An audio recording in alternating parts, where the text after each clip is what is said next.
வணக்கம் ஓவியா.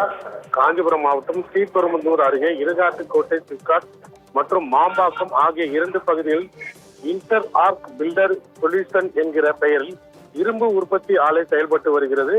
இங்கு உற்பத்தி செய்யப்படும் ராட்சத இரும்பு தூண்கள் கட்டுமான பணிகளுக்கு பயன்படுத்தப்பட்டு வருகின்றன. இந்த நிலையில் ஆலையில் வருமானத்துக்கு அதிகமாக பணத்தை ஈட்டி அதிக வரி ஏய்ப்பு நடப்பதாக வருமான வரித்துறைக்கு அதிகாரிகளுக்கு ரகசிய புகார் சென்றது.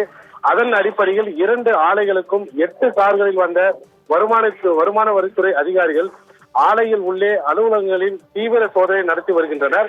அதிகாரிகள் நடத்தி வரும் சோதனை காரணமாக துப்பாக்கி ஏந்திய போலீசார் பாதுகாப்பு பணியில் ஈடுபட்டுள்ளனர். அதிகாரிகளின் தொடர் சோதனையில் ஆலையில் வரி ஏய்ப்பு நடந்ததற்கான பல முக்கிய ஆவணங்கள் சிக்கும் என தெரிய வருகிறது. இதே போல சென்னையில் உள்ள இந்த நிறுவனத்திற்கு சொந்தமான அலுவலகங்களிலும் சோதனையானது நடைபெற்று வருவதாகவும் கூறப்படுகிறது. ஓவியா.